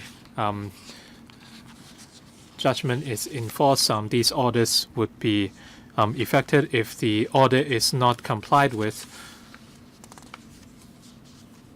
For the first instance of non-compliance, an application must be filed within 2 years. After that, no application is allowed. And we also have status-related orders. These include an order granting divorce and an order for the annulment of a marriage. For this type of orders, a registration can be filed as soon as an order is enforced. And another type are maintenance-related orders.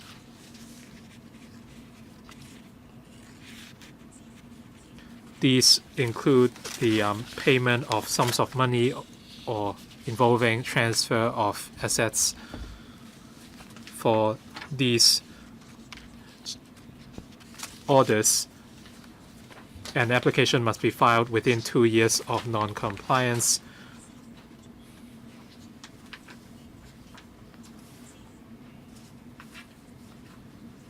And registration can only be filed for payment not yet made or an act not yet performed. And for orders involving regular payments of sum, and if payment has stopped after a particular month, and only a single registration is needed.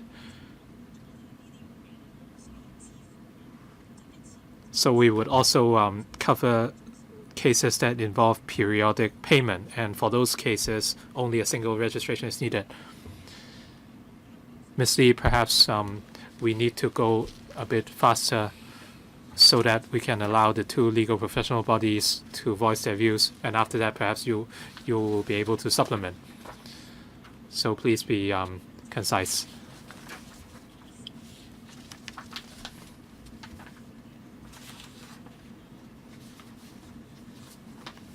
Our focus is on mainland judgment, so I went into further detail. As for the divorce or the application of divorce certificates,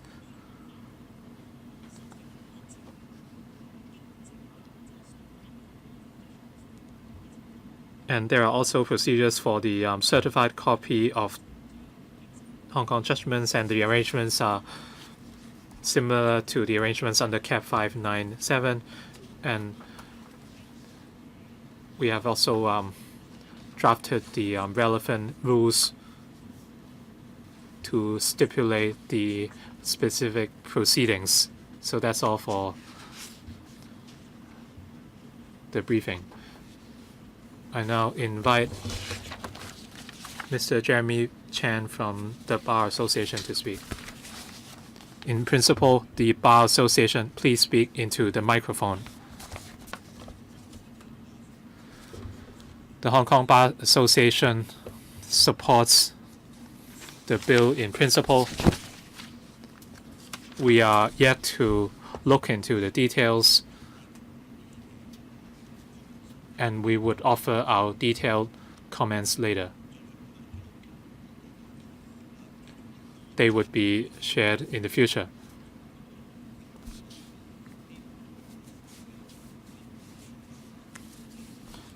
One key argument which we have discussed with the government is that the courts should be given greater discretion in terms of the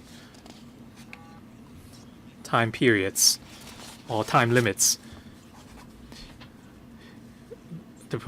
under the proposal, if the time limit is 2 years after an order is enforced, it might be problematic. For example, let's say a child lives in Shanghai, and if someone does not comply with an order, and if that child relocates to Hong Kong after 2 years, by the time the child arrives in Hong Kong, you might find yourself not able to register the mainland judgment because the non-compliance happened 2 years ago. So this proposal is problematic.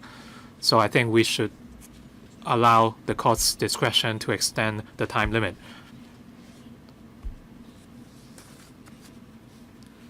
We would compile a detailed submission on our comments later.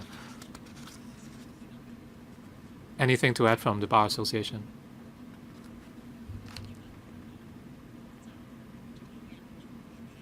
Would you like to add anything?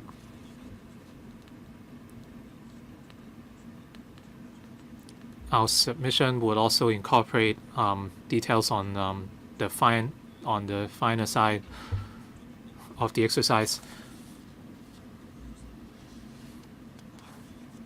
The High Court rules or District Court rules might be invoked as necessary, but at the Family Court, only the District Court rules would be referred to, but not the High Court rules. I think we should be consistent. We should refer to the High Court rules instead of the District Court rules. Yes.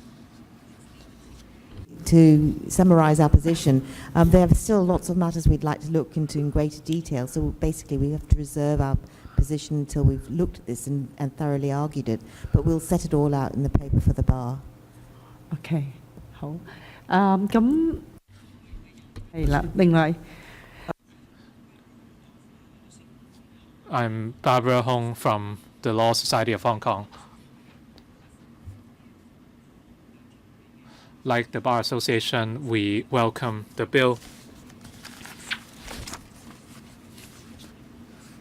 But when we looked at the bill, we identified certain areas which required clarification.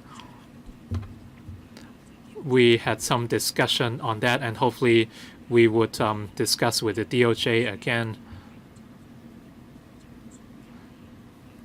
And the reason is under the proposed rules, we have certain concerns in some areas.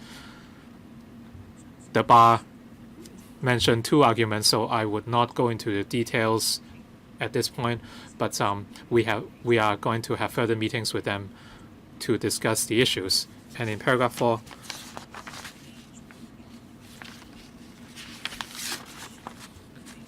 and they said the arrangement will be implemented in the mainland by way of judicial interpretation, in Hong Kong by way of legislation. So I'm speaking from a personal capacity because we are yet to discuss the issue at the Law Society. In terms of judicial interpretation, what does it actually entail? So hopefully we can have a discussion over this.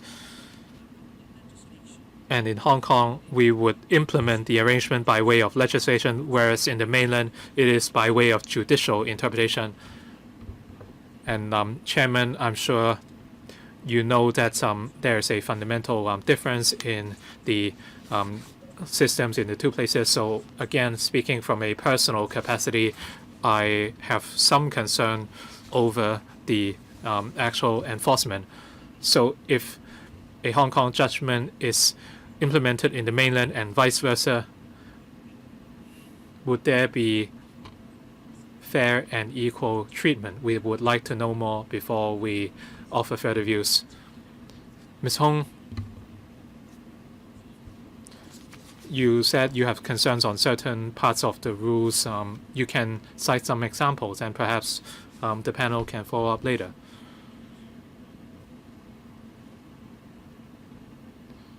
But since we need to pass this item, we hope that we can deal with this item today. I would extend the meeting by a further 15 minutes. And I would allow the 2 other members and perhaps the Law Society to respond. you raised a point about judicial interpretation. It was a valid point, and the proposal or the suggestion that the courts should have discretion. This is another very good suggestion.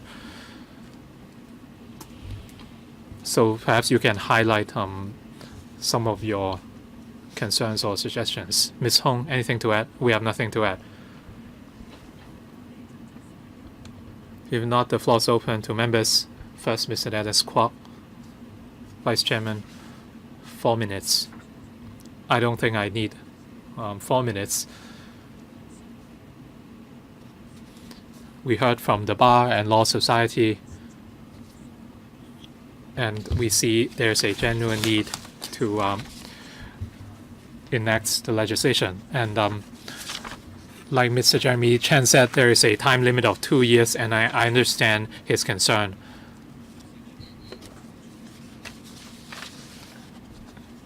And I'd like to hear from the DOJ the rationale behind the 2-year time limit. Ms. Lee, thank you very much. There is a statutory time limit of 2 years because we would the bill also applies to effective mainland judgments, and for mainland judgments, the effective period is only 2 years. That's why we propose this time limit. Are you saying that for mainland judgments or orders, they would only be effective for 2 years? And we would only enforce mainland judgments that would be effective on the mainland, and according to the civil legislation, it can only be enforced within 2 years. So in other words, after 2 years, they cannot be enforced. Ms. Aouyang, thank you, Chairman. According to the civil litigation law in the mainland, the applicant can only enforce the order or judgment within 2 years. After that period, the applicant or litigant or party would need to see whether the other party raises any objection. So the 2-year time limit is based on the mainland system. For a judgment made or given elsewhere, it must be effective within its place of origin before it can be enforced elsewhere. So that is the overarching principle. So we are invoking CAP 579 or 319, and at the Hague Court, such principle also exists. And for matrimonial and family cases, the circumstances might be different, including cases that involve children or cases with enduring responsibility or obligation. We would consider what we can do with the time limit. Mr. Chan mentioned the discretion to courts. Please also consider that. The Law Society and Bar Association had some technical suggestions. I hope you can also consider these views because they are the frontline practitioners and they might see something you couldn't. We are very happy to take in views of the profession. We realize that the professions would be the ones enforcing the arrangement. I certainly support the arrangement and the early tabling of the bill into LegCo.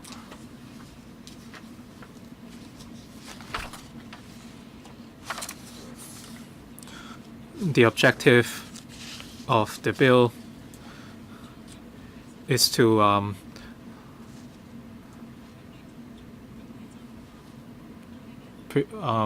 avoid further victims as a result of the difference in the systems in Hong Kong and the mainland. But I recognize that there are differences in the civil system And according to what Ms. Hong said, for civil, under the civil and criminal systems, the differences still exist, and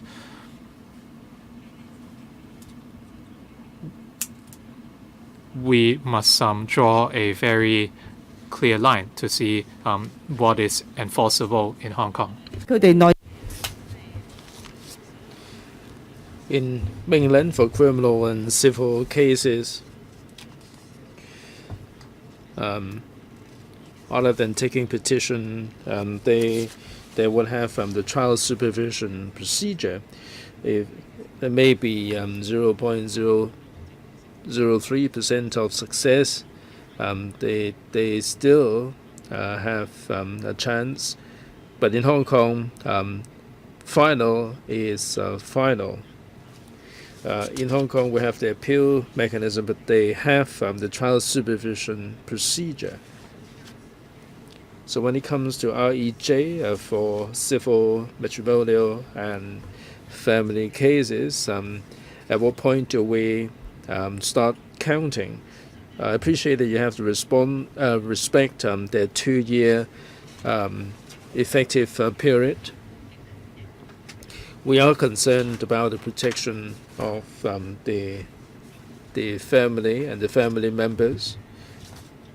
We don't want to see anybody being sacrificed, anybody losing their protection because of the differences in the two systems. So we are having the well-being of the people on both sides in mind. Mr. Chen talked about the court discretion. I understand that in mainland they do have compassion. They do look at compassion. So how can we convince the mainland in this regard and come up with some room for maneuver? We have the well-being of the parties in mind, the spouses as well as the children. So it is worth introducing this bill, and in the meantime, we'd like to listen to the views of the frontline practitioners and try and make some improvements to the bill. I think that's all we have time for today, and my grateful thanks to all of you for being patient. We've started late by about 30 minutes on this item, but we have got this out of the way eventually. Thank you very much, the legal fraternity and also the administration. Thank you very much.